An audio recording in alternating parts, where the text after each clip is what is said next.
wa rasuluh. Allahumma salli ala Sayyidina Muhammad wa ala alihi wa sahbihi wa sallim taslimam mazida.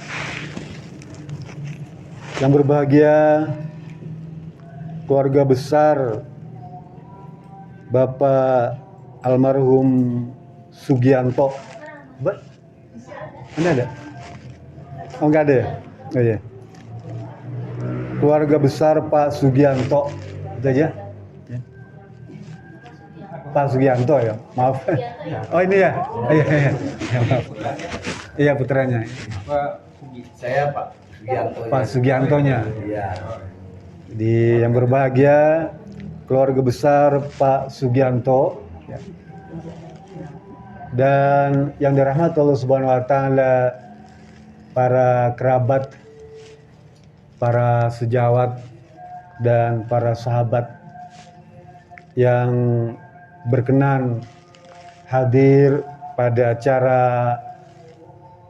tasyakkur bin nikmah walimatul bait, syukuran rumah kalau di kampung saya namanya Bu ya.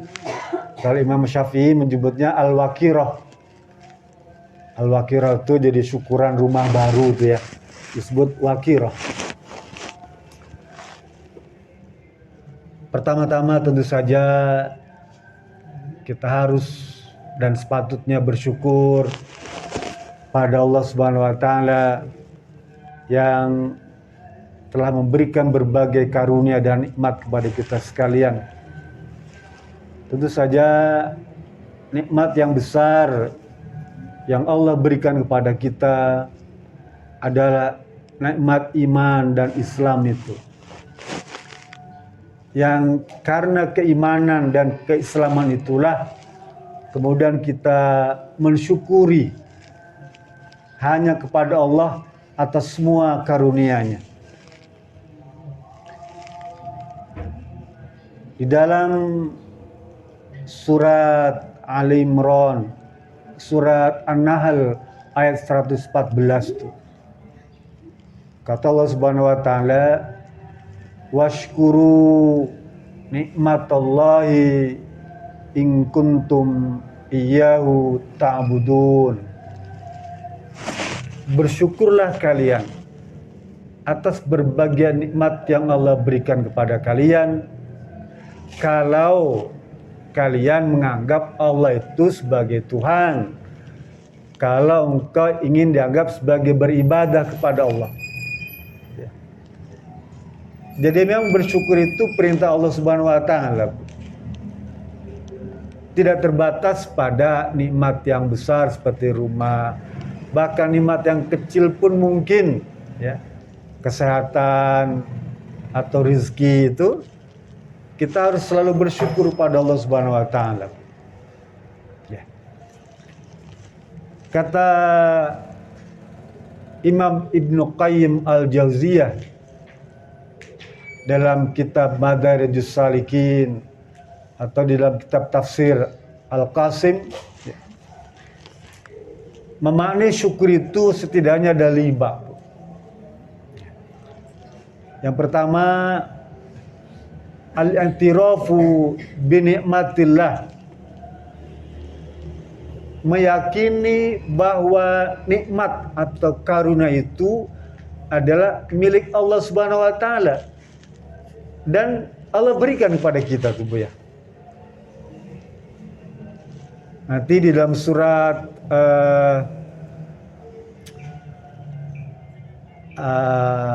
surat Al-Isra ayat 21 atau surat Ali Imran ayat 73 ya. Allah berfirman, "Qul innal fadla biyadillahi yu'ti may yasha." Wahai Nabi Muhammad, katakan kepada umatmu itu ya, sampaikan kepada mereka bahwa kenikmatan, keutamaan, kesuksesan, keberhasilan, kebahagiaan itu milik Allah. Dan Allah akan berikan kepada siapa saja yang Allah kehendaki itu. Ya. Jadi memang tidak semua orang mendapatkan kue yang sama, Bu ya.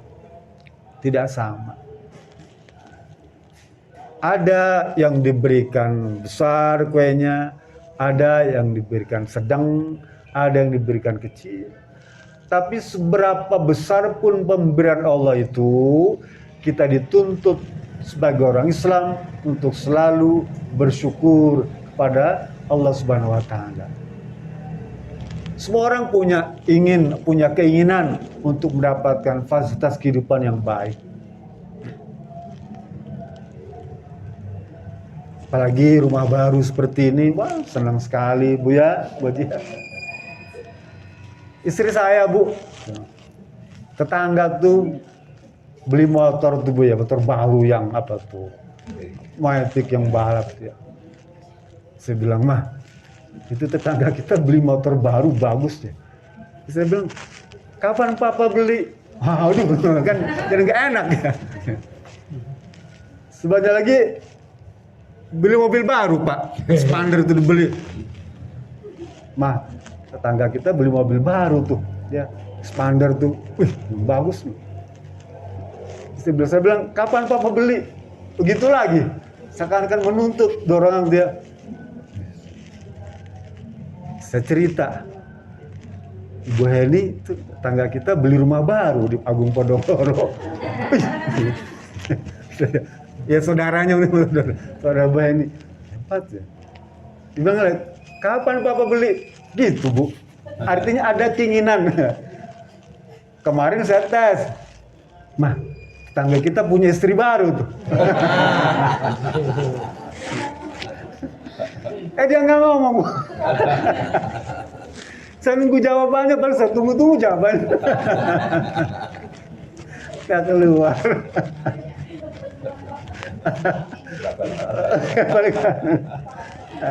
Cuma kan kita ngukur diri Bu ya, udah tua juga Bu. Seumuran dengan Pak Heri benar. Bapak Ibu rahmatullah subhanahu wa ta'ala. Jadi memang karunia itu tidak sama diberikannya Bu, Pak ya. Lalu kata Ibnu Qayyim al-Jauziyah ya, cara bersyukur tadi meyakini bahwa nikmat itu milik Allah dan diberikan kepada siapa yang dikehendakinya.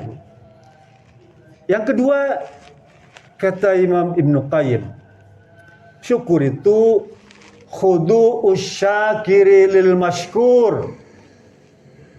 Khudu itu maksudnya apa?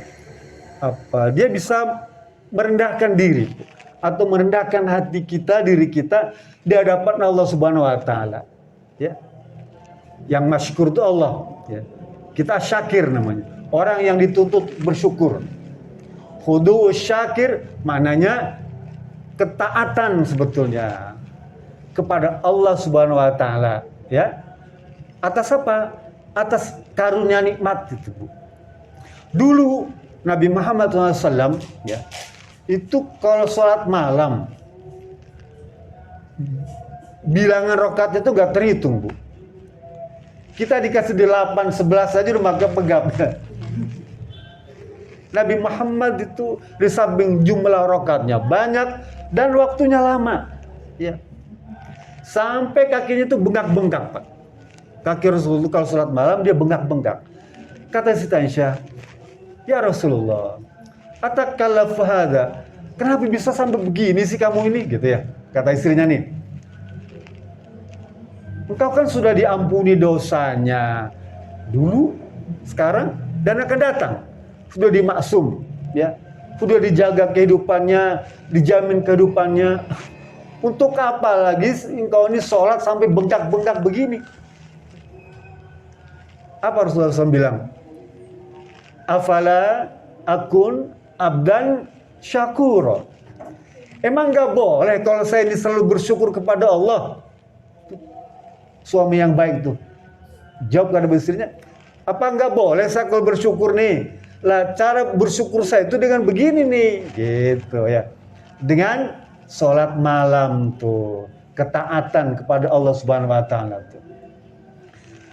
Nah kembali ke tadi tuh definisi syukur Khudu syakiril masykur, taat kepada Allah Subhanahu wa taala tuh. Maknanya kalau kita ingin disebut orang yang bersyukur dalam pandangan atau cara agama Islam, maka perbanyaklah ibadah. Tentu ibadah itu kan skalanya, skupnya luas Pak ya. Jangan menganggap ibadah itu hanya cuma sholat, puasa, zakat, haji, dah. Semua ya aspek kehidupan itu bisa kita anggap sebagai ibadah. Termasuk nih mengundang para kerabat itu kan dalam rangka menjalin silaturahmi Pak ya. Saya hadir ke sini juga ingin menjalin silaturahmi. Lah, silaturahmi itu adalah ibadah dan diperintahkan oleh Allah Subhanahu wa taala tuh. Dibaca surat An-Nisa ayat 34 itu ya. Cerita tentang silaturahmi dengan siapa saja tuh. Dengan karib kerabat, dengan keluarga, dengan anak, famili, dengan tetangga tuh, dengan teman yang dekat, teman yang jauh, itu merupakan silaturahmi. Lah kalau misalnya teman-teman sahabat-sahabat yang dari GBA nih datang ke sini, ini kan kerabat yang jauh misalnya gitu ya, tapi dia juga boleh dekatkan tuh dan mereka menjalin silaturahmi ya. Apalagi janji Allah Subhanahu wa taala bagi orang yang bersilaturahmi itu apa? Dia akan dipanjangkan umurnya. Pengen nggak? Pengen kan ya? Dimurahkan rezekinya, pengen nggak? Pengen. Dientengkan jodohnya, pengen nggak? Udah punya. Udah punya. Nah, itu gunanya silaturahmi kan gitu ya.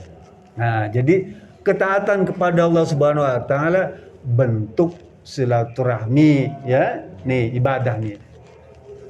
Kemudian yang ketiga kata Ibnu Qayyim nih, mana syukur nih ya. Apa tuh? Hubbuhu lillah ya. Menambah kecintaan kita kepada Allah Subhanahu wa taala tuh. Ya. Kecintaan kepada Allah dan kepada Rasulnya. Kalau dulu-dulu misalnya sholat tahajud itu cuma 2 rakaat ya. Kalau ingin dianggap sebagai orang yang bersyukur, maka naikkan tuh jadi 4 rakaat, jangan jadi 3 ya. Nanti nambah 1 rakaat jadi sholat witir gitu ya. Jadi biasa 2 rakaat jadi 3 ya. Kalau sholat subuh 2 jangan ditambah jadi 3 rakaat. Udah tetap 2 aja. Cuma bacaan Qurannya biasa surat Al-Ikhlas terus tuh ya. Naik dong ya. Jadi wadduha, alam nasroh, dan itu disunahkan tuh. Ibu suka sholat subuh pakai surat wadduha? Nah gitu. Sholat subuh itu pakai wadduha dan alam nasroh tuh ya, al-insyirah. Begitu juga sholat subuh dan sholat duha, dua-duanya ya. Kalau yang biasa ke masjid ya, misalnya nih, kita disunahkan untuk setelah sholat subuh itu duduk tuh Bu ya, sampai waktu isyraq tuh, waktu awal duha tuh ya. Awal duha tuh, kalau ibu-ibu nggak usah di masjid, di rumah. Tapi selesai sholat subuh jangan ada ba'diyah, tapi ibu baca Quran ya, baca wiridan atau baca buku tentang agama sampai 6 seperempat tuh, 65 menit lah ya. Jangan diselingi dengan acara nonton TV, jangan. Atau jangan diselingi dengan makan, jangan. Pokoknya duduk aja di mihrab tuh. Kan kalau di rumah mah biasa tempat sholat itu di pojok tempat tidur Bu ya. Udah di situ aja, di situ aja ada tuh ya. Paling geser, paling minum aqua gitu ya. Baca Quran, wirid, ya baca buku. Begitu 65 menit atau 6-10 menit, ibu sholat isyraq 2 rakaat tuh. Ya. Sholat isyraq 2 rakaat, bacanya apa? Sama tadi, wadduha dan alam nasroh. Apa ganjarannya? Ibu akan kaget Pak melihat ganjaran yang Allah berikan bagi mereka yang melaksanakan sholat isyraq. Sholat isyraq itu tidak bisa dilakukan secara terpisah, cuma sholatnya aja nggak bisa dia. Dia harus nyambung dari sholat subuh. Sholat subuh terus ya ditutup dengan sholat isyraq tuh. Itu satu paket tuh. Ganjarannya apa? Sama dengan orang pergi haji. Pahalanya tuh sama dengan orang pergi umroh. Ganjarannya tuh besar, Bu.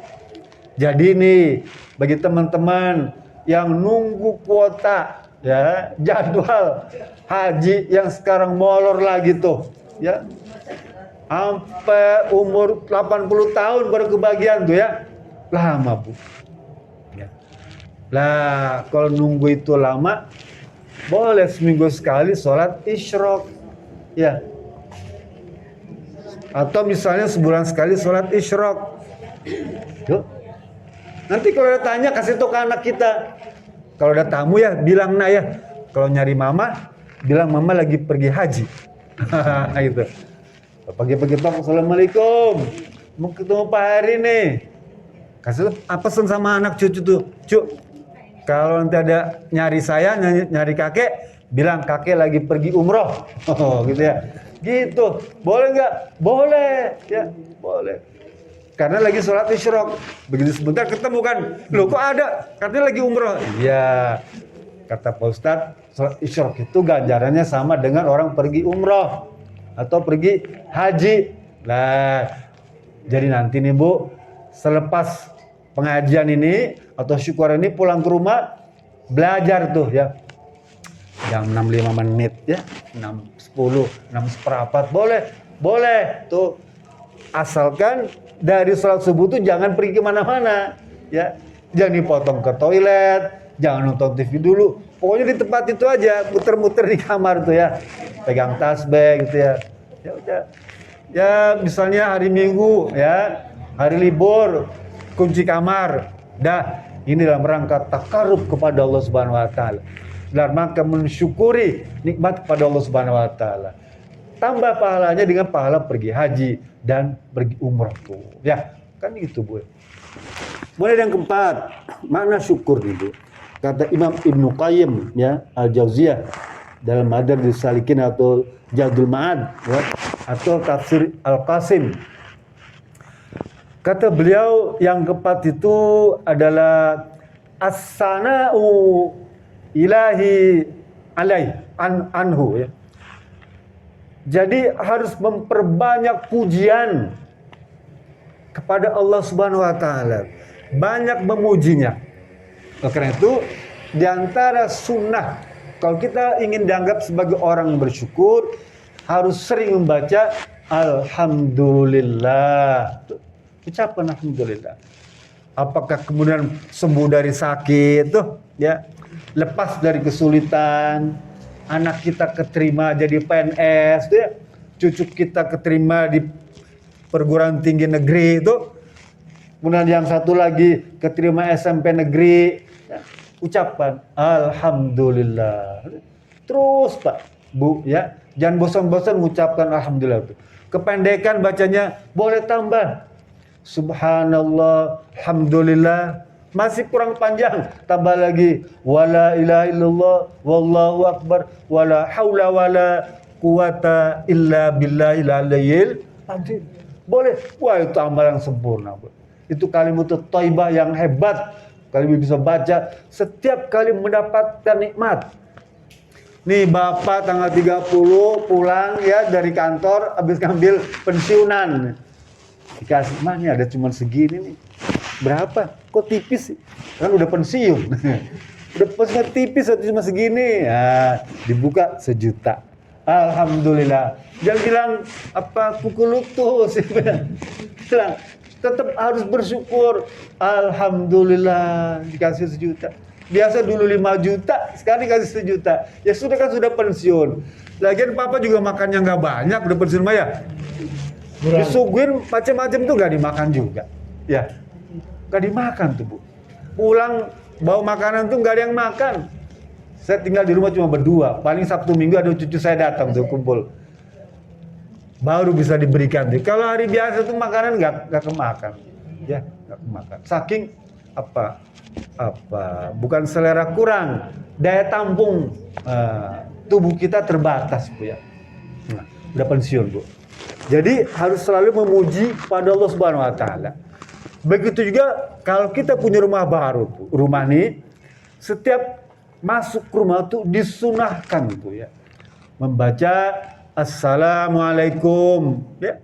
Nanti baca surat An-Nur ayat 61 tuh. Allah berfirman tuh, "Fa idza dakhaltum baitan ya fasallimu ala anfusikum ya, tahiyatan min indillahi mubarakatan." Ya. Apa tuh? Apabila kamu memasuki rumah ya, apalagi rumah baru ya, ucapkanlah salam tuh. Ucapkan salam itu bukan hanya untuk yang menghuni rumah, termasuk juga kita sendiri. Jadi sekalipun rumah itu dikunci, nggak ada orang, tetap kita harus mengucapkan Assalamualaikum. Kan itu mengucapkan salam untuk diri sendiri. Apa balasannya? Tahiyatan min indillah. Allah akan memberikan kesejahteraan kepada kalian. Ya. Mubarakatan, dan Allah akan memberkati rumah barumu itu. Biasakan baca Assalamualaikum. Bahkan dalam hadis lain Imam Muslim menceritakan tentang syaitan-syaitan itu pada kabur, lari. Dan dia ngomong kepada teman-temannya, bro, jangan bermalam di rumah itu, dibilang.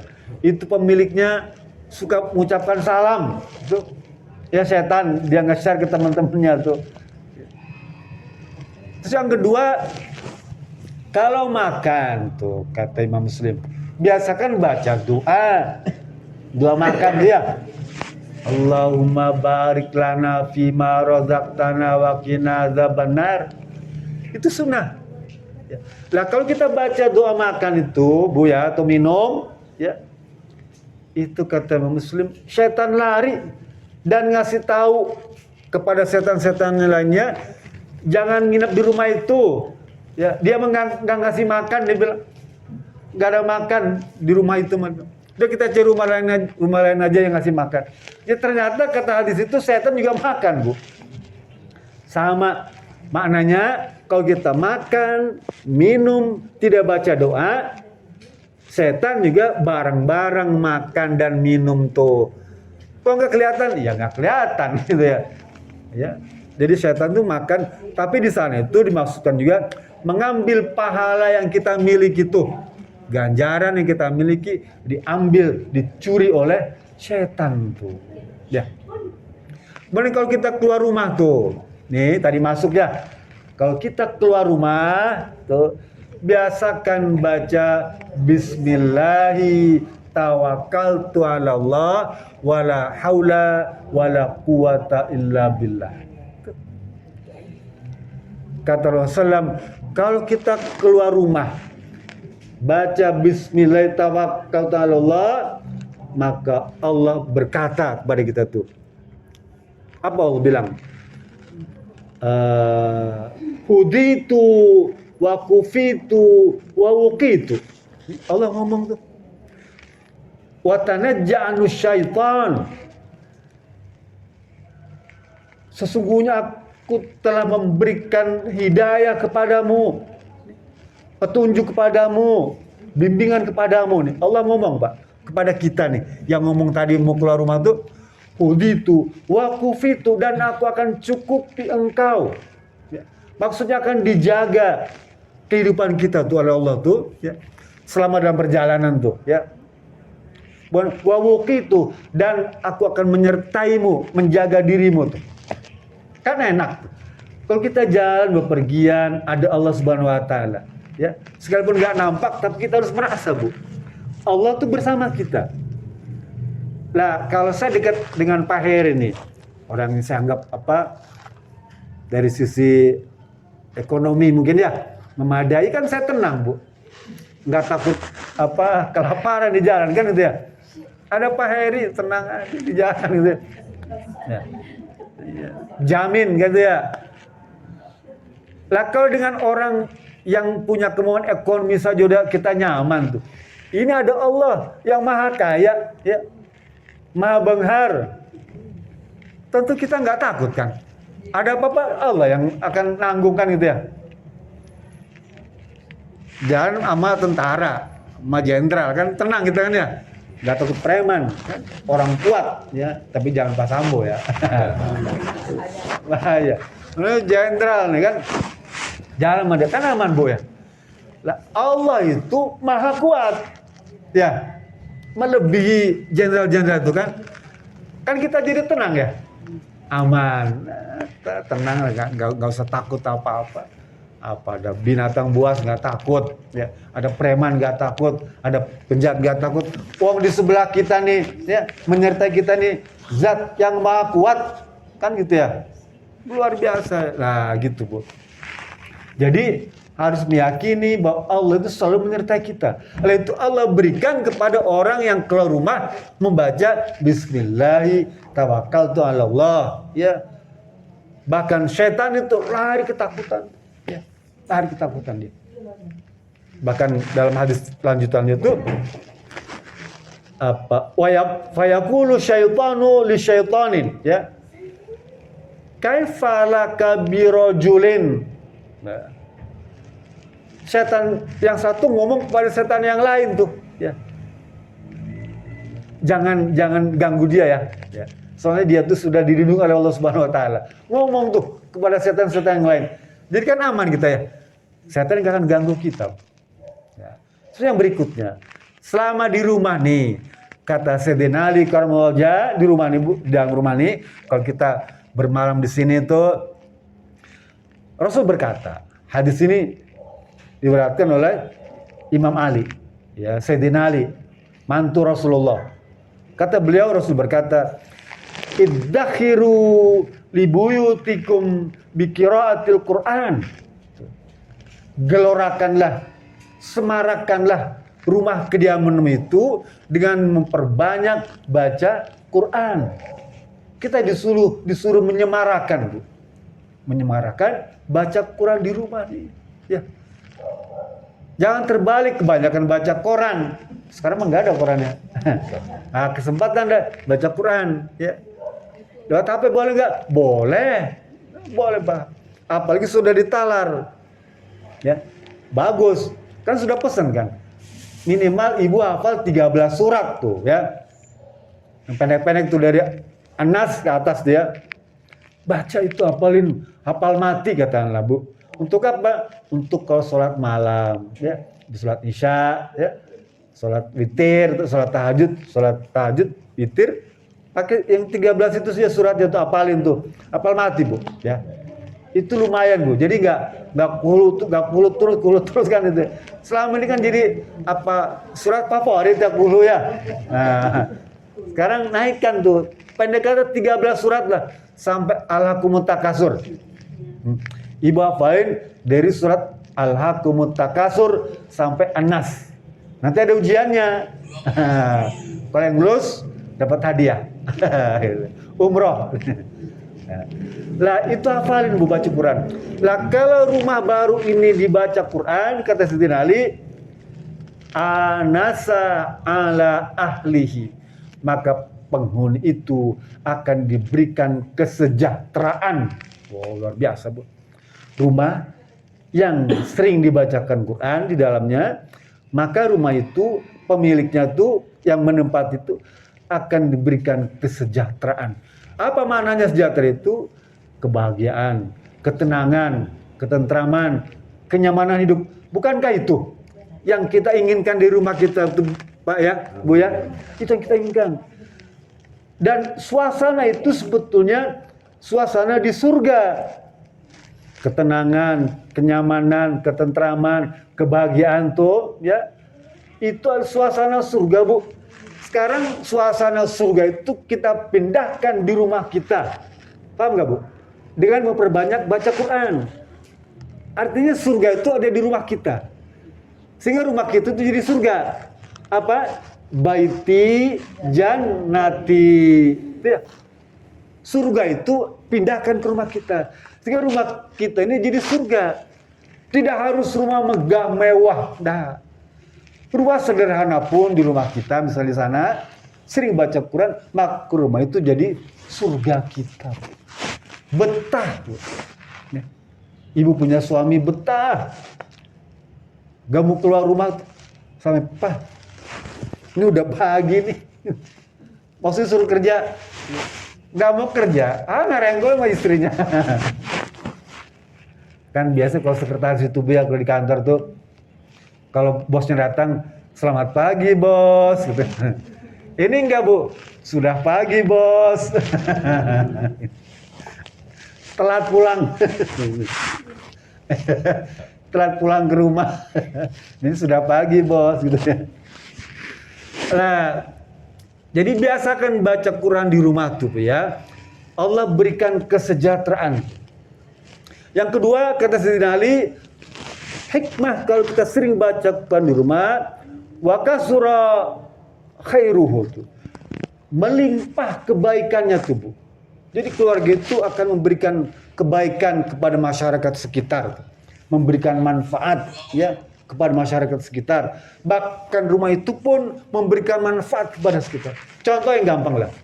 Kalau Ibu punya lampu terang di depan rumah, pinggir rumah, atau belakang rumah, itu kan bisa menerangi orang lain tuh. Jalan ya, nggak gelap, terang. Artinya apa? Rumah itu memberikan manfaat kepada orang lain. Yang jalan di gang itu, atau di depan rumah itu. Kan ada rumah tuh lampunya mati semua listrik. Gelap kan itu ya. Sampai kadang-kadang kita berpikir, ini orang pelit banget sih. Pengen nggak mau juga masang lampu satu biji cuma 25 watt Pak ya. Di samping rumah tuh atau depan rumah supaya jalan itu terang. Kan ada got itu ya. Kasihan kan orang nggak lampunya gelap, mobil motor nyungsep ke got kan kasihan. Tapi kalau kita pasang lampu terang, maknanya ada manfaatnya tuh keluarga tuh. Nggak pelit-pelit amat gitu ya. Itu maksudnya. Apalagi kalau sempat berbagi kepada tetangga ya, kepada teman, nanti datang ya, saya mau syukuran di rumah nih, ya. Terpulangnya bawa oleh nggak? Iyalah pokoknya, gitu ya. Nah itu tuh semua kan memberikan manfaat kepada orang lain. Ya kalau sempat ada tetangga yang kebetulan fakir, ya boleh berbagi. Kebetulan ada yang yatim piatu, boleh berbagi. Pak Heri udah yatim belum? Yatim piatu. Yatim piatu, boleh kasih Pak Heri. Yatim piatu, berbagi itu ya. Nah, terakhir, biar nggak terlalu lama. Yang ketiga lah, ini juga penting nih. Rumah yang sering dibacakan Quran, kata Sayyidina Ali, itu setan-setan kabur, bersih dari setan. Kan enak tuh. Bapak pernah masuk ke rumah, kayaknya angker rumah nih, pernah nggak? Di gunung, atau di mana, Pengalengan, di mana itu ya. Saya sering masuk rumah tuh. Agak merinding, serem gitu Bu ya. Muringkak bulu kuduk kan, aduh. Lah itu tanda bahwa di situ banyak setan gitu ya. Tapi kalau masuk rumah kayaknya smart kan enak kayak gini kan, enak. Lah itu nggak ada setan Bu ya, yang menempati rumah itu. Lah rumah itu kalau dibacakan Quran maka setan-setan akan kabur. Nah yang terakhir kata Imam Ibnu Qayyim nih,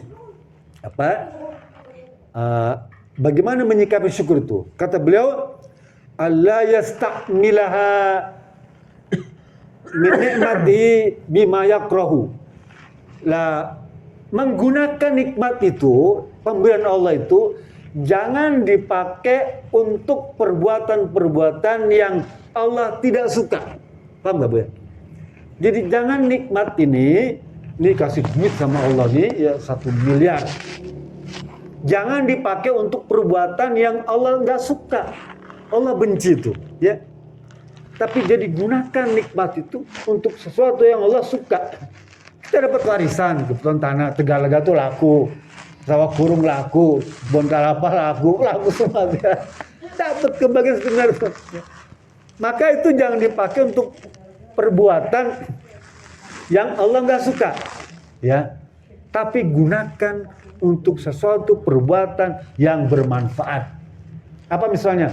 Pergi haji, pergi umroh, sedekah, nyekolin anak, nyekolin cucu, kan itu ya, berkurban. Itu semua perbuatan-perbuatan yang baik. Memberikan nafkah pada istri, membantu suami, membantu cucu, ya. Cucu saya lagi operasi nih ya, berat, dibilang operasinya berat. Ya, ada duit sedikit nih kakeknya nih, ya, nininya misalnya. Ya udah pakai. Itu termasuk karena anak cucu kita, cici itu tanggung jawab kita. Dia kan darah daging kita. Ya. Sekarang kita ada. Cepat atau lambat harta yang kita miliki ini akan diwariskan, Bang Bu. Setuju gak setuju, harta yang ada pada kita ini akan kita berikan juga kepada anak cucu kan. Ikhlas gak ikhlas, ridho gak ridho, cepat atau lambat harta kita miliki ini akan diambil alih oleh anak cucu kita. Sekarang anak cucu kita perlu, ya, kita ada kebetulan, ya sudah, nih berikan. Kan nanti juga akan diberikan kepada kamu. Sekarang kau perlu pakai. Nah, jadi itu adalah bagian-bagian cara kita mensyukuri nikmat yang Allah berikan. Bahkan Allah berjanji di dalam surat Ali Imran ayat 144. Wa sayajzillahu syakirin, dan Allah akan menambah, melipat gandakan kembali, ya, bagi mereka yang sering bersyukur. Dalam ayat lain itu surat Ibrahim, wa ta'adzana rabbukum lan syakartum la azidannakum. Allah akan tambah lagi tuh, ya. Kalau sekarang dikasih 1, Allah kasih 2 nanti tuh. 4. Dia deretnya bukan deret baru tambah, dia deret hitung, Bu. Allah tuh kalau melipat gandakan tuh pakai deret kali, ya, bukan deret tambah. 1, 5, 10, 100, 1000. Nah, begitu ya. Kalau Allah sudah menurunkan rezeki kepada hambanya, nggak akan bisa dibendung, Bu. Saya punya teman, Bu, ya, sahabat karib. Itu orang kaya. Apa dia bilang? Dam, saya udah nggak sanggup ngurusin harta segini banyak. Saya minta pada ya Rob, cukup pergi kau belikan sudah segini aja, jangan kau tambah lagi. Sampai begitu, Pak. Kayaknya melimpah di dalam negeri, luar negeri itu udah sultan beneran, Bu. Sultan beneran dia. Ya Rob, udah, ya cukup yang ada saja, ya. Jangan kau berikan lagi rezeki. Saya begitu, Bu, saking gak kurusnya, Bu. Saya bilang repot-repot kasihin ke saya aja, ke Bojong Usang. Gitu, Bu.